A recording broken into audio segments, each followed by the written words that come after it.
Good morning everyone, welcome back to the channel. Got a bit of Abra on the go today, and I'm in the shed with the Spalding's subsoiler, which we've had for a couple of weeks, and thanks to Spalding's for just down here we have got some new wings. These are tipped with tungsten and they're going to be absolutely fantastic for our light abrasive land tier, which is very abrasive and hard wearing on parts. So I'm hoping that this is going to make a big difference. So we'll just put them on. I've got a couple which I've finished, and we're just going to finish this last leg, and then we'll see what it's like later on when we do a bit of subsoiling. That just goes on there like so. That's going to make a big difference. To be fair, my legs were starting to wear out here and they were getting quite thin. So those plates are going to be a lifesaver in just making the legs last a little bit longer.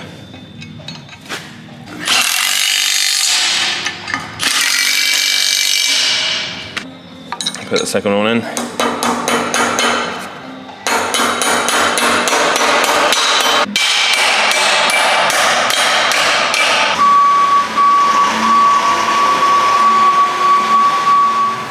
Okay, so it's the next day now, and as you can see, we've got some glorious weather. It's a little bit sunnier, a little bit warmer as well. It is quite windy at the moment, and thankfully, because of the wind, the land's dried out a little bit. So if we just look down here now, I've got everything how I wanted to. I've got the tungsten carbide tips on there. The bolts are then holding that on. We've got the tungsten carbide plate, which is welded on by Craig on the farm, and this is the shin, which I've put on with the roll pins. And this as well, I don't know if you can pick it up on camera, it has got a tungsten carbide tip on the front as well. And then I put some new points on, looking absolutely brilliant. So it's going to be really interesting to see how these wear over the next year. It's going to be interesting. Well, it's nice to finally have a little bit of sunshine on the farm, and we're heading towards springtime now. Although it's February, still in winter, it's not far away spring. So now, brand new points down the go. I'm hoping they're going to do a much better job than my worn out ones. My worn out points I was using the other day. Might take a little bit more pulling as well. Here we go.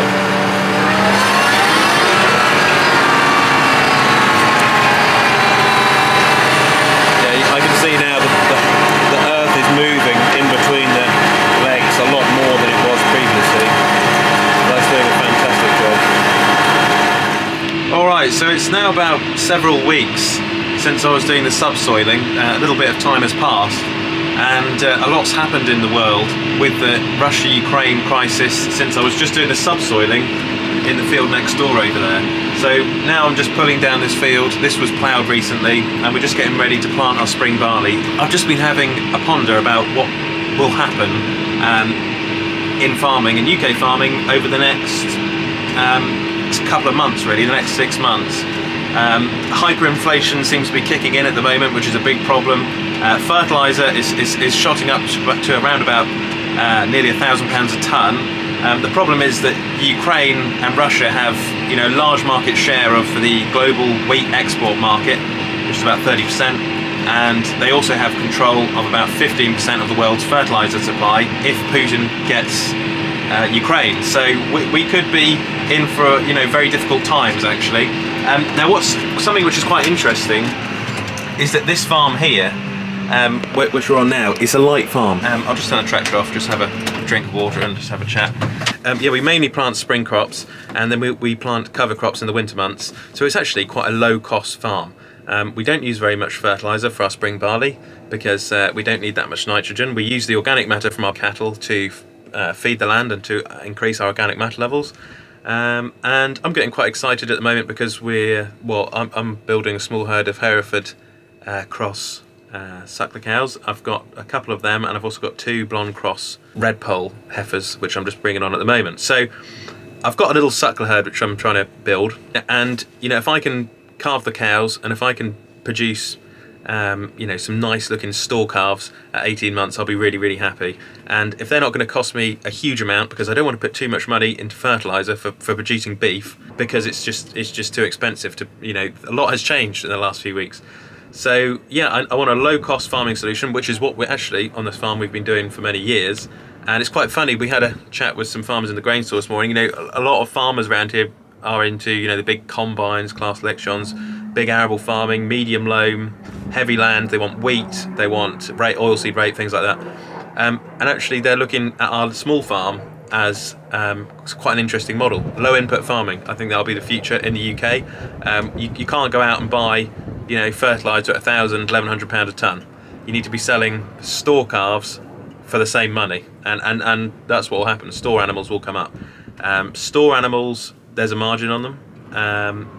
I don't think the margin might not be there for fattening them, because it's going to cost you too much to fatten them because of all the fertiliser costs. So I just can't believe, a lot has changed over the last few weeks, and fertiliser prices were already going up before the Russia-Ukraine crisis. So I think this farm is actually in quite a strong position now. I'm really, really excited about the future because the global economy at the moment is having a reset, and afterwards it's going to be a commodity-based economy which will rely heavily on hard commodities and soft commodities. Things like gold, silver, rare earth metals. Soft commodities like agriculture, wheat, beef, lamb, things like that, I think will do very well. It's very, very difficult. When you've got big countries around the world such as Russia, and when you've got big countries such as America and China, we are the UK. We're a small country. We can't play the game with them because we're such a small island, and we have to think, well, what have we actually got? We haven't. The country's trying to go down this renewable energy route and climate change route, which is fine, but there's a saying in India which is coal is king, and you can't beat coal. And I heard that a while ago, and it is true. Coal is far more efficient than a lot of the renewable energy solutions at the moment. So I think going down the climate change route will kind of bankrupt the West in a way. A lot of individuals are going to get out of the dollar. They're going to diversify into other currencies, and I think America's been over-debted for years. I mean, years and years. And really the UK as well. So we're very similar to America in that regard. But one thing about America and China and Russia at the moment is they have huge countries. The UK is not a big country. We're quite small, and I think sometimes we just need to realise that. And in a new economy like this, it's going to be. In this new economic reset, we'll have a global economy after this based on commodities, and I'm very excited for the farm. I'm very, very excited because this farm I think will do really, really well, and we can produce, as long as we can produce beef and lamb at a cheap cost, if that makes sense. So if it doesn't cost us very much, we want to be using minimal fertiliser. The only fertiliser we really use for the beef and lamb is for the fodder beet, and that's very minimal. We only grow 5 acres and we produce about 250 tonnes. So that's plenty to feed them over the winter. And we've got some big news coming, which I can't share with you just yet, but it's about rebuilding part of the farm, which is quite exciting. So putting up a new building for this new enterprise.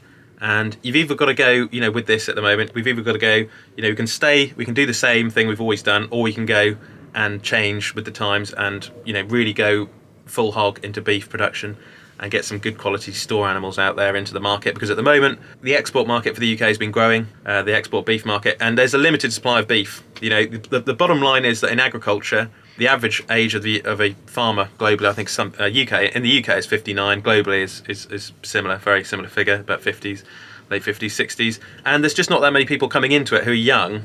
And what that's meant is that there's a shortage of things like suckler herds. There's a shortage of things like flocks of sheep and flocks of ewes. Everybody likes to get into this technology, these huge machines, this huge equipment. We do need the humble farmer out there who enjoys sheep and cattle farming, rearing livestock. I myself, actually, funnily enough, don't really eat that much chicken anymore, because I think a lot of this chicken from these broiler sheds isn't very good for you, because there's a lot of bad bacteria in the chickens nowadays, and it's because of overproduction. And the chicken producing farms are going to struggle now because of the cost of the wheat to feed them and the food. I only lamb, beef, lamb and venison. I had some venison last night, which is the deer run around on this farm all the time. So I think that'll be kind of the future, to produce things like that, beef and lamb, low cost of production. That's what we need to be thinking about, guys. And yeah, I'm really, really excited, and we're very happy. I'm very, very happy that we managed to buy this tractor at the time we did, because I think tractors are going to go through the roof. They're probably going to head towards. I don't think it will be uncommon to see a tractor go for several $100,000 for a new one. So we've got our tractor. It's still low hours. I need to get this serviced, And I don't know if you can see on the front as well, I've finally fitted the front box on with the cultivator on the back. So I think we're in a really good position, managed to get a tractor. And hyperinflation and the way the world's going, they're going to go through the roof, tractors, and they're going to be worth a fortune, and a brand new one will be very difficult to obtain probably. So I think we've done an absolutely fantastic job getting this tractor. We will keep it. I was thinking the other day about selling it, and we were thinking about 7530, but the trouble is I asked Farrell Limited, who's a John Deere dealership, about one, but they're just so difficult to find with low hours. So we'll probably go for something else later on, a smaller 30 series, not a 6930, because they're so difficult to get hold of. It will be something a little bit less common, like a 6830 or probably a 6630 or something like that. But we've got to get our new business up off the ground. Our expansion is very, very important, which I'll share with you guys very soon. But yeah, I've never been this excited or this passionate, I think, in my whole life. This thing can be absolutely fantastic in the future for this farm. And some farms are going to do really well out of this, and some farms are not. You'll either be doing really well or not that well at all. So yeah, I just find it quite funny that on our light farm here, it's so light and sandy.